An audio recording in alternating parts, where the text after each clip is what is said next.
Twelfth के board exam ख़त्म हो चुके हैं और अब सारे बच्चे वेकेशंस पे हैं या वेकेशन की तैयारियां कर रहे हैं, कहीं घूमने जा रहे हैं या बहुत सारी चीज़ें नई होती हैं जो अपने स्ट्रेस के बाद बच्चे करना चाहते हैं, तो उसका समय आ गया है, वो अपने इस काम में लगे हुए हैं।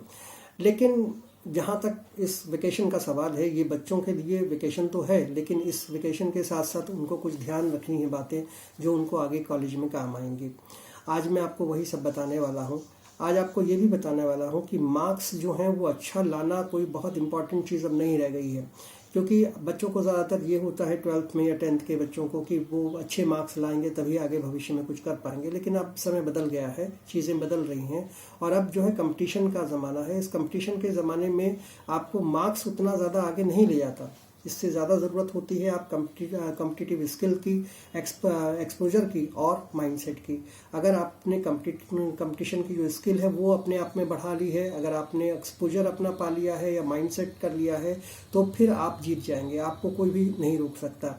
इन 3 चीज़ों को वेकेशन में सीख लें। ये तीनों चीज़ें बहुत ज़रूरी हैं और काम आने वाली हैं। जब आप कॉलेज में जाएंगे, आपका कॉलेज का दिन होगा, पहला दिन होगा, तो आप बड़े कॉन्फिडेंट लगेंगे अगर ये तीनों चीज़ें आपके पास हैं। आप एक अच्छे माइंडसेट के साथ जाएंगे तो आप वहाँ पे काफ़ी कुछ सीख सकते हैं। कॉलेज में आपको मज़ा आएगा। वेकेशन का मतलब सिर्फ जो है वो प्रेशर को कम करना नहीं होता। वेकेशन का मतलब होता है रिलैक्स होना, लर्न करना और एक्सप्लोर करना। ये 3 चीज़ें उसमें बहुत ज़रूरी हैं वेकेशन के अंदर। जो बच्चे नहीं जानते हैं उनके लिए बहुत इंपॉर्टेंट है कि आप सिर्फ प्रेशर को रिलीज़ करने के लिए वेकेशन मानते हैं, ये ऐसा नहीं है। वेकेशन का मतलब होता है आप रिलैक्स तो हो, ये तो पहली चीज़ है, लेकिन लर्न भी करें और एक्सप्लोर भी करें। ये तीनों चीज़ों के साथ अगर आप करेंगे, वेकेशन को करेंगे, तो फिर ये आपके लिए आगे भविष्य के लिए बहुत अच्छी होने वाली हैं। इसके लिए एक फार्मूला है, तो वो मैं आपको बताता हूँ कि अगले 60 दिन में, जब आपकी वेकेशन शुरू हो गई है, तो अगले 60 दिन में आपको क्या एक प्लान लगाना चाहिए जिसकी वजह से आपको आगे जीवन में फ़ायदा हो सकता है। सबसे पहले आपको माइंड को रिफ़्रेश करना है। तो माइंड को रिफ़्रेश करने के लिए बिल्कुल आप सब चीज़ों को छोड़ दीजिए, 5-6 दिन के लिए रिलैक्स हो जाइए, आप घूमने जाइए या कहीं भी जो आपने सोचा हो कि 12th एग्ज़ाम के बाद मैं ये करूँगा, वो सब करिए। अपनी फैमिली के साथ टाइम बिताइए, ट्रैवल करने जाइए। तो ये पूरा एक हफ्ता आप 5-7 दिन इसमें लगा सकते हैं। 5-7 दिन जब इसमें लग जाएं, उसके बाद 2-3 घंटे आप पढ़ने के लिए निकालिए। इसका मतलब ये हुआ कि ये मैं नहीं कह रहा हूँ कि आप पूरा दिन पढ़ें, क्योंकि अभी आप पढ़ के आए हैं, इतना स्ट्रेस आपके ऊपर था, तो एकदम से फिर से पढ़ने का प्रेशर क्यों? पढ़ने का प्रेशर नहीं है, बल्कि ये आपको प्रेजेंटेशन कराने के लिए, आगे को बढ़ने के लिए ये ज़रूरी हो जाता है कि अब आप आगे क्या करने जा रहे हैं। बड़ी जगह जाएंगे, कॉलेज में जाएंगे, तो पूरे दिन पढ़ना नहीं है। अब 2-3 घंटे पढ़कर ये तैयारी करिए कि अब हमें कॉलेज में क्या करना है। ये खाली जो है ना आपकी जो लाइफ है उसके लिए अब आप जो 2-3 घंटे पढ़ें, अब 2-3 घंटे पढ़ने के बाद तो आपके पास पूरे दिन में काफ़ी घंटे रहते हैं। तो 2-3 घंटे के बाद जब आपके पास 10 घंटे हैं, उन्हें अपनी हॉबीज़ में लगाइए, अपनी लाइफ में लगाइए, एंटरटेनमेंट लगाइए, उसको कोई नहीं रोक रहा है, वो आपको करना है। लेकिन 2-3 घंटे जो है वो आपको पढ़ाई के लिए देने हैं, स्किल के लिए देने हैं। अब ये स्किल क्या होती है, कौन सी स्किल लगाएं?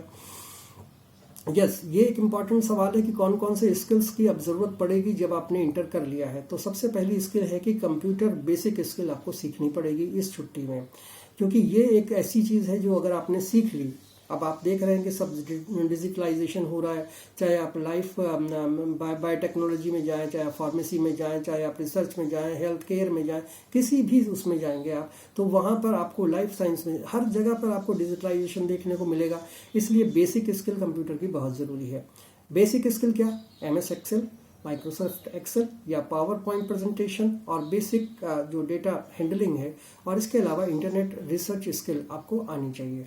अगर ये चीज़ें आपने सीख ली तो फिर आपका काम बन जाएगा, क्योंकि ये कंप्यूटर की बेसिक स्किल्स आगे आपको काम आने वाली हैं। अब डिजिटलाइजेशन का ज़माना है और ये बहुत इंपॉर्टेंट है। ये देखने में सिंपल लगती हैं और हमें लगता है कि ज़्यादातर चीज़ें इनमें से हमें आती हैं, इनको सीखने की क्या ज़रूरत है। लेकिन कॉलेज में जब आप जाएंगे तो वहाँ जब आपका इंटर्नशिप होगी या फिर आपका जो प्रोजेक्ट है उसमें ये सब चीज़ें बहुत काम आने वाली हैं। एक दूसरा आइडिया और है कि आप AI अवेयरनेस हो जाइए। अवेयरनेस आपके अंदर आनी चाहिए AI से लेकर, यानी आर्टिफिशियल इंजीनियरिंग आपको आर्टिफिशियल इंटेलिजेंस आपको उसके बारे में अवेयरनेस आपको होनी चाहिए, क्योंकि अगर आप उससे अवेयर होंगे तो फिर आप आगे बढ़ सकते हैं और कुछ भी आपके पास जो अब आगे आने वाले समय में कॉलेज में होगा वो आपको मदद करेगा। इसका मतलब AI का मतलब ये नहीं होता कि आप प्रोग्रामर बनने के लिए इसे सीखेंगे। AI टूल्स को अगर आप सीखेंगे तो आपको रिसर्च इन्फॉर्मेशन में ये मदद करेगा, स्टडी नोट्स बनाने में मदद करेगा, प्रेजेंटेशन में मदद करेगा। तो इसलिए एआई की टूल को समझना बहुत ज़रूरी है। बहुत प्रोडक्टिव होता है और बाकी स्टूडेंट्स से आपको ये आगे बढ़ा देगा। इसलिए आपको एआई पर जोर देना चाहिए, ये सीखना चाहिए, इसकी अवेयरनेस आपको आनी चाहिए। एक तीसरी चीज़ है आपको जो सीखनी चाहिए, वो है कम्युनिकेशन स्किल। अब जैसे कि बहुत टैलेंटेड स्टूडेंट है लेकिन वो बोल नहीं पाता, अब वो किसी के सामने खड़ा हो जाए लेकिन उसको आता बहुत है मगर वो किसी सामने अपने आप को प्रेजेंट नहीं कर पाता, तो क्या होता है कि वो कॉन्फिडेंस की कमी की वजह से पीछे रह जाता है। इसलिए इंग्लिश स्पीकिंग पर जोर दीजिए, क्लियर कम्युनिकेशन कीजिए, प्रेजेंटेशन बढ़ाइए और इसके लिए आपको ज़रूरी होगा कि आप अपने कम्युनिकेशन स्किल पर जोर दें।